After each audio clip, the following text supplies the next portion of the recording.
Hi, thanks for joining me on HR Chalk Talk. I'm Brent Houchin, founder of Houchin Consulting and co-founder of Tech People Resources, also known as TPR. The HR Chalk Talk podcast is here to provide information to those in HR, those in leadership positions, and those who simply want to know more about HR best practices. Today, I'm again joined by my co-founder of TPR, Dana Turner. And together, we're going to discuss the subject of documentation and why it is so important. Hello. So that was Dana. That was a quick hello, and she's totally cracking up over here. I am often plagued with this question from many of my clients who will ask me, hey, we're having this issue with this employee. When talking to this employee, we think that they're well aware that they're not supposed to be doing this or that, and so it's time to fire them. And I will come back at them with, well, let's talk about documentation. What have you done so that employee can articulate in court how they knew not to do something or how they knew they were not meeting your expectation? And they usually respond with, well, we talked about it many times over the last, 3, 9, 12 months. And I usually follow up with, well, what documentation, what did you do in writing that said to them, hey, we had this conversation, hey, here's my expectation, and here's, hey, what's going to happen if that expectation isn't met? And they usually sit back and go, well, I didn't do that, and I know I probably should have, but I didn't, and I think that we're okay still, so we should move forward with termination. And then they get my furrowed brow and my usual, well, okay, you're on the stand, you're being asked by their attorney, how should this employee have known that they should not have done this? And if you say, well, we had that conversation many times in person, they're going to turn to their client and say, do you recall this conversation? And they're probably going to say, nope, never had it, don't know what they're talking about. And who will a jury of their peers believe? They're going to believe the individual who says we never had a conversation, because you, the mean leader, you, the big bad guy, and working for the big corporation, the man is going to be the one who's probably thought as wrong. Dana, what do you think? Well, I think it really goes back to risk. Typically, you can terminate somebody. It's just a matter of, are you putting yourself and your organization at risk? And yeah, you can actually be putting yourself at risk in addition to the organization. So I think that what I always like to recommend is that you have to be prepared to ask a few specific questions, because that's what's going to happen. You're going to have to defend the reason that you fired the person, even if it's like, why were they not coming to work on time? There's so many times that I've been on hearings where somebody will have been late, like 24 times maybe, and it's documented even. But what was the final reason? Well, that final reason isn't documented, so they win the hearing. It's really interesting, and you have to be prepared to answer some tough questions and defend yourself. And if you're not able to answer those questions ahead of time, you really need to go back and start the documentation process, or you're putting yourself at risk. And it's funny because Dana and I worked together in a prior company, and documentation is something that we both preached in essence to all of our clients. We're all working for the same company, but we consider them clients because we were giving them consultation on what are best practices.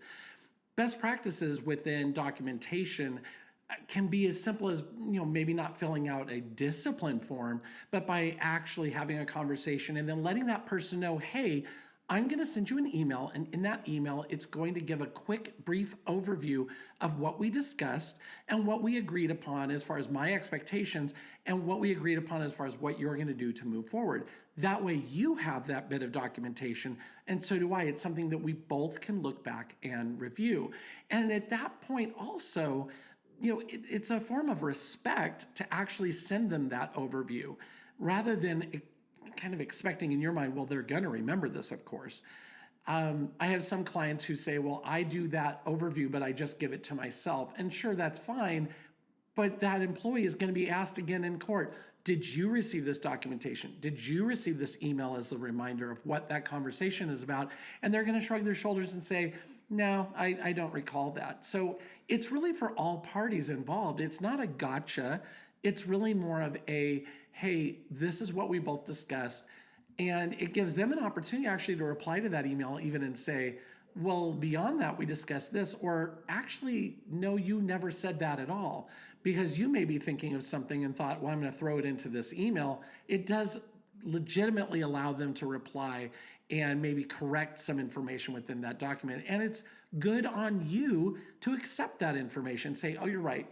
I heard it this way. You heard it this way.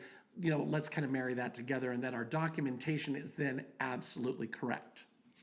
Yeah, the other thing I would remind everybody is that you need to be really putting all of these conversations, these expectations that you might have discussed with your employee over the year into their annual performance evaluation, because those are the things that can trip you up sometimes as well. If you have an employee that has glowing annual performance evaluations, and then all of a sudden you fire them and you don't have a lot of documentation to back it up, then you also, you're going to be asked, well, how come it says that they were doing a good job in their annual evaluation?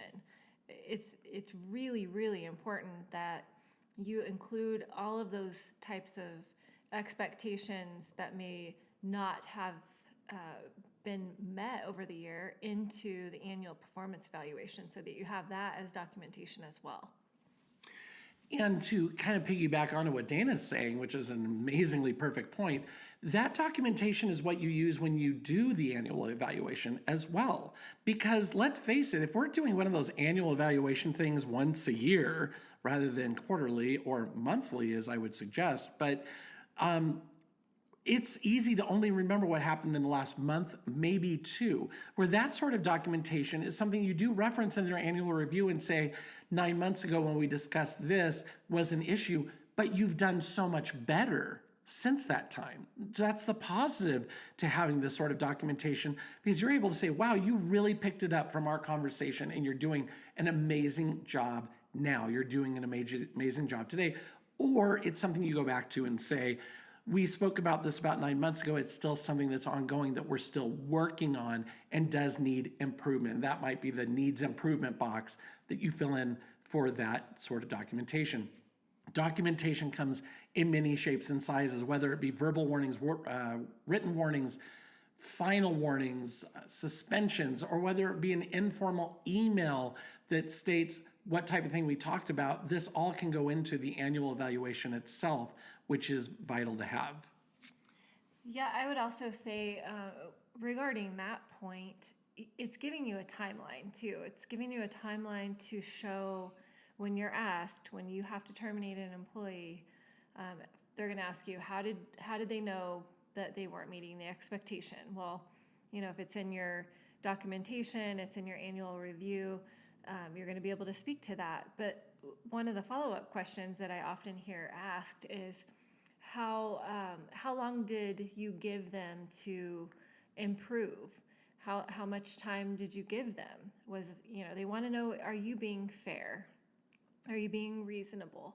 And if you can speak to the amount of time that you've been having this discussion and how much time the employee has had to correct the behavior and meet the expectation, you're going to be miles ahead and be able to really get your point across that your decision was reasonable, and it's just the employee is not meeting the expectation. A final thing that we also want to consider and think about in here is that we forget things. I mean, let's all be honest. We could think we have the most amazing memory, but let's say that this does go to, terminated someone because of the documentation that you've had. It shows all the proper reasoning behind what you've done. But now you're in court 3, 4, 5 years later in a trial, and they ask you to remember what you said and what you did. That documentation is key, because you actually can revert back to it and say, well, as I mentioned here in my informal email or in the write-up form, I said this, you said this, we agreed upon this.